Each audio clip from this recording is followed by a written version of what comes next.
11월 23일 수요일 가정예배를 하나님께 올려드리겠습니다. 사도신경으로 신앙 고백합니다. 나는 전능하신 아버지 하나님 전지의 창조주를 믿습니다. 나는 그의 유일하신 아들 우리 주 예수 그리스도를 믿습니다. 그는 성령으로 잉태되어 동정녀 마리아에게서 나시고 본디오 빌라도에게 고난을 받아 십자가에 못 박혀 죽으시고 장사된 지 사흘 만에 죽은 자 가운데서 다시 살아나셨으며 하늘에 오르시어 전능하신 아버지 하나님 우편에 앉아 계시다가 거기로부터 살아있는 자와 죽은 자를 심판하러 오십니다. 나는 성령을 믿으며 거룩한 공교회와 성도의 교제와 죄를 용서받는 것과 몸의 부활과 영생을 믿습니다. 아멘. 이 시간에는 찬송가 210장 시온성과 같은 교회 함께 찬송을 올려드립니다. 시온성과 같은 교회 그의 영광만 없다. 허락하신 말씀대로 주가 친히 세웠다. 반석 위를 세운 교회 흔들 자가 누구랴. 모든 원수를 원사도 아무 근심 없도다. 생명샘이 솟아나와 모든 성도 마시니 언제든지 흘러넘쳐 부족함이 없도다. 이런 물이 흘러가니 목마를 자 누구랴. 주의 은혜 풍족하여 넘치고도 넘친다.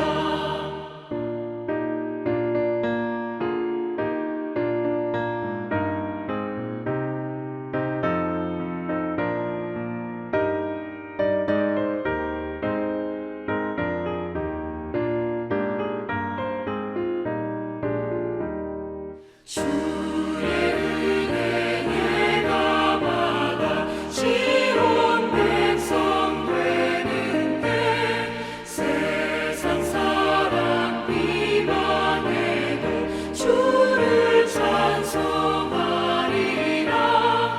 세상 얻은 모든 영광 아침 안개 같으나 주의 자녀 받을 복은 영원 무궁하도다. 아멘.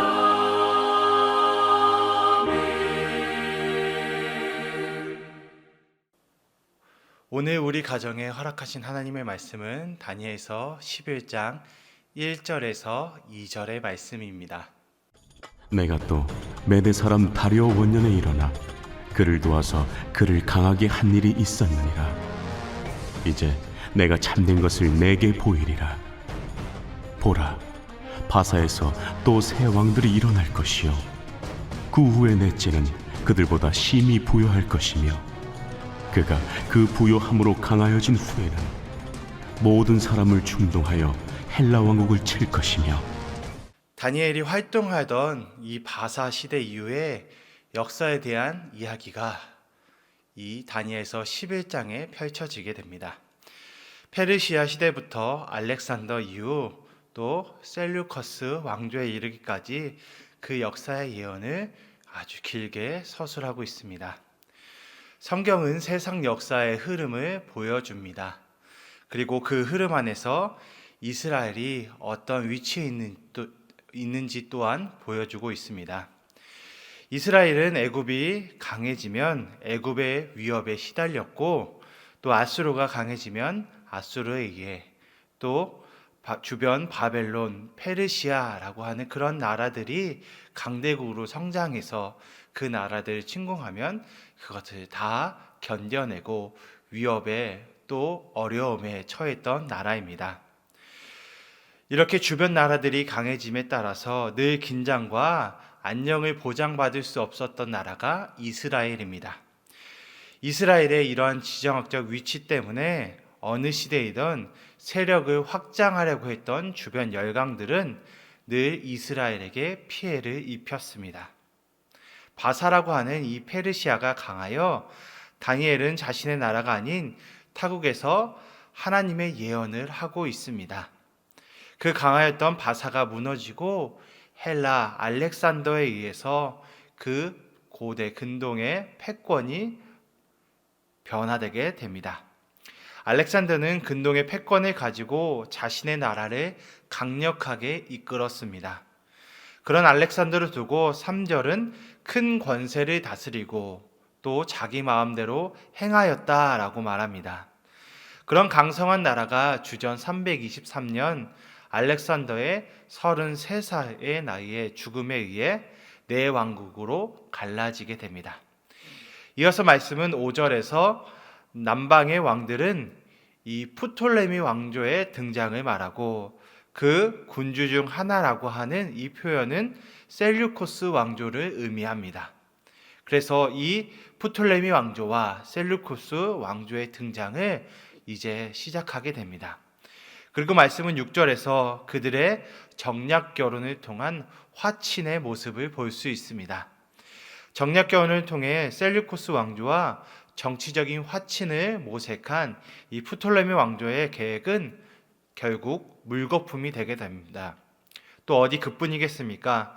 셀류코스 왕조도 자신들의 왕조를 더욱더 길게 이어가지 못하는 모습을 볼 수 있습니다. 셀류코스 2세의 아들 셀류코스 3세는 통치 3년 만에 암살을 당해 결국 동생 안티오코스 3세가 형의 자리를 계승하게 됩니다. 그렇게 권세를 잡은 안티오코스 3세는 2번의 전쟁을 치르게 됩니다. 그 기세와 힘이 얼마나 막강한지 16절에서 그를 당할 사람이 없겠고 그는 영화로운 땅에 설 것이며 그의 손에는 멸망이 있으리라 라고 표현하고 있습니다. 하지만 그런 그의 기세도 곧 끝이 오게 됩니다. 로마 위에 그의 권력도 막을 내리게 되는 것입니다.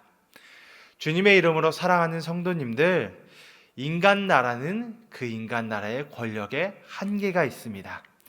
세상을 호령하며 자기들 마음대로 세상의 운명을 좌지우지하려고 했던 그 모든 시도들의 끝이 있음을 오늘 말씀을 통해 볼 수 있습니다. 다니엘서는 그런 세상 나라의 운명에 대해서 말하고 있는 것입니다. 인간 나라는 그 한계가 있다. 세상 어떤 권력도 그 통치에는 끝이 있음을 이 다니엘서의 예언의 말씀을 통해 우리가 볼 수 있는 것입니다. 아무리 엄청난 군사력으로 아무리 뛰어난 책략으로도 세상 나라의 영원한 통치가 있을 수 없음을 하나님께서 말씀해 주시는 것입니다. 그런 세상 나라 가운데 이스라엘이라고 하는 나라가 존재합니다. 세상의 힘에 의해 한순간 영토를 빼앗겼지만 그들이 빼앗기지 않은 것이 있습니다. 그것은 하나님을 향한 주권입니다. 아무리 힘이 센 열강들이 통치자라 할지라도 이스라엘 백성들 안에 있는 절대로 빼앗을 수 없는 하나님의 주권이 있다라는 것입니다. 사랑하는 성도님들, 우리는 어떤 나라를 꿈꾸고 있습니까? 인간적으로 보면 우리나라가 강대국으로 그 지위를 공고하게 하기를 원하겠지만 궁극적으로 변하지 않는 그 나라를 우리는 꿈꿔야 할 것입니다. 그 나라는 하나님의 나라입니다. 세상 어떤 열강도 우리가 의존해야 할 대상이 아닙니다. 우리는 하나님의 주권을 인정하는 사람으로서 이 하나님의 다스림을 받는 존재입니다.